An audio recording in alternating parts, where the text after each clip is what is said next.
Hello दोस्तों, motivation की धारा में एक बार फिर आपका बहुत बहुत स्वागत है। दोस्तों, जैसे हद से ज़्यादा परिश्रम करना, हद से ज़्यादा ठंड और हद से ज़्यादा नमी, ज़रूरत से ज़्यादा खुराक लेना या ज़रूरत से कम खुराक लेना, किसी गंदी जगह पर रहना, सुस्ती और निर्बलता, ये इंसान के लिए घातक सिद्ध होते हैं और ये हमारे लिए उतने ही घातक होते हैं जितने कि हमारे उग्र विचार। अब आप सोचेंगे कि उग्र विचार क्या होते हैं। उग्र विचार जैसे कि आपको किसी ने गाली दी और आपको बुरा लग गया, आप उसी वक्त आवेश में आ गए। उसी वक्त आपको एक प्रेरणा मिलती है कि गाली का जवाब हम गाली से देंगे या गाली का जवाब हम थप्पड़ से भी दे सकते हैं। उसी वक्त आपको कुछ कर गुजरने की जो प्रेरणा मिलती है, वो प्रेरणा जो आपको कुछ गलत करने के लिए उकसाती है, वही उग्र विचार होते हैं, जो बिना सोचे समझे किसी आवेश में आकर किसी बात पर हमारे दिमाग में आ जाते हैं और ये हमारे जीवन पर बहुत बुरा असर डालते हैं। मैथ्यू हेनरी ने एक पति पत्नी का उदाहरण दिया है। वे कहते हैं कि वो दोनों पति पत्नी बहुत ही उग्र स्वभाव के थे और बहुत ही जल्दबाज भी थे, किंतु एक विशेष नियम बनाया हुआ था जो उनके आचरण पर नियंत्रण करता था, जिसकी वजह से वो बड़े आराम का जीवन व्यतीत कर रहे थे। और ये नियम था कि एक ही समय पर दोनों नाराज नहीं होंगे। इसलिए जब भी कोई एक नाराज होता तो दूसरा खामोशी इख्तियार कर लेता था।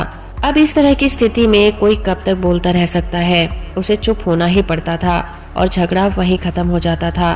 इस नियम का आचरण करके उस पति पत्नी ने बहुत ही सुखपूर्वक जीवन व्यतीत किया। तो दोस्तों, इस प्रकार के नियम बनाकर आप भी अपने मनोविकारों पर नियंत्रण पा सकते हैं। देखा यह जाता है कि हम अपने ऊपर संयम नहीं रख पाते। इसी असंयम के कारण हम अपना कार्य समय पर भी नहीं कर पाते और बाद में पछताते रहते हैं। हमारी प्रगति रुक जाती है। इस तरह से अपनी उन्नति को बहुत से अवसर पर हम खो देते हैं। कार्लाइल का कहना है कि संयम से काम लो, तुम्हारा जीवन बदल जाएगा। इस धारणा को आप भी अपने जीवन में उतार सकते हैं, क्योंकि ये एक बहुत ही चमत्कारी वरदान है। इसे आप थोड़े समय में खुद ही महसूस करने लगेंगे। सुकरात की ये दशा थी कि जब भी उसे कभी क्रोध आता, सुकरात की ये दशा थी कि जब भी उसे कभी गुस्सा आता तो वो अपने बोलने की प्रवृत्ति को धीमा कर लेता और क्रोध को दबा लेता था। याद रखें कि जब भी आपको गुस्सा आए तो मुंह बंद रखें, ताकि गुस्से को बढ़ने का अवसर न मिले। गुस्से के मारे कई लोग जान से हाथ धो बैठते हैं और कई अपने गुस्से के आवेश में आकर अपने जीवन में बीमारियों को भी पाल लेते हैं। हमारा गुस्सा ही हमारी दुर्बलता की निशानी होता है और दुर्बल इंसान को ही भयंकर रोग होते हैं। ऐसा व्यक्ति कभी भी उन्नति नहीं कर पाता। जॉर्ज हर्बर्ट का कहना है कि वाद विवाद में शांति से काम लेना चाहिए, क्योंकि आवेश के कारण छोटी सी बात में भी बहुत सारी कमियां निकल जाती हैं और सच्चाई भी अनैतिक बन जाती है। एक सज्जन ने अपने एक मित्र से पूछा कि आप झगड़ों से किस तरह बचते रहते हैं। मित्र ने उत्तर दिया, जब कभी कोई मुझ पर गुस्सा करता है तो मैं चुपचाप बैठ जाता हूँ। तब देखने में ऐसा लगता है कि जैसे वो व्यक्ति खुद से लड़ रहा है। किसी एक किसान के लड़के ने अपने पिता से पूछा, पिताजी, खुश रहना किसे कहते हैं? पिता ने उत्तर दिया, बेटा, यह तो तुम जानते ही हो कि मैं बहुत से शब्दों का मतलब नहीं बता सकता।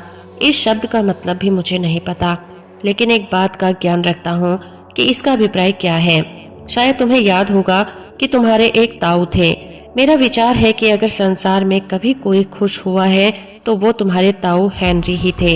हर बात उनके लिए साथी हुआ करती थी, खासकर कठिन काम वो उसे हमेशा ही अपने अनुकूल बना लिया करते थे। उसे पूरा करने में उन्हें कठिनाइयों का अनुभव भी नहीं होता था। उदाहरण के तौर पर गेहूं की कटाई का काम अगर मेरे लिए जानलेवा था तो वो धूप में खुश होकर कटाई करते थे। अगर खेत में तुम्हारे ताऊ देखते कि मैं पीछे रह गया हूँ तो वो आंख उठाकर कहते, शाबाश भाई, जब ये 2 कतारें गेहूं की काट लेंगे तो 18 और भी ऐसी कट जाएंगी तो काम आधा खत्म हो जाएगा। यही बात वो अपने ढंग से इस तरह कहते तो मेरे अंदर उत्साह की सनसनाहट सी भर जाती, जितनी सारा काम हो चुकने पर भी ना हो सकती थी। बस मैं बाकी काम खुशी खुशी करता चला जाता था। लेकिन सबसे कठिन काम जो हमें करना होता था और जिसकी तुलना में गेहूं की कटाई तो एक खेल सा होता था, वो था धरती पर बिखरे ईंट पत्थर उठाना। हमारे पुराने खेत में ईंट पत्थरों की भरमार थी और उन्हें निकाले बिना फसल होना कठिन था। जब दूसरी किसी काम पर जोर न होता तो पत्थर निकालने का काम करना होता था। जब हल चलाते थे तो पत्थरों की तहें ऊपर आ जाती और ऐसा लगता कि पत्थर निकालने का काम नए सिरे से करना होगा। बेटा, अगर तुम अपने ताऊ की बातचीत सुनते तो यही समझते कि संसार में उनके जैसा खुश कोई दूसरा व्यक्ति नहीं होगा। पिता की बात सुनकर वो किसान का बेटा भी इस पर अमल करने लगा। उसका जीवन भी बड़ा सुखमय हो गया। दोस्तों, क्या आप भी ऐसा नहीं कर सकते? बिल्कुल कर सकते हैं। जरूरत है अपने उन उग्र विचारों पर रोक लगाने की। अगर आपको कोई कुछ कहता है तो आपको मौन रहने की। फिर देखिए आप अपनी कमजोरियों पर किस तरह से विजय पाते हैं और फिर वो दिन भी दूर नहीं कि जब सफलता आपके कदमों में होगी। वीडियो अच्छी लगी है तो इसे लाइक और चैनल को सब्सक्राइब करना बिल्कुल ना भूलें।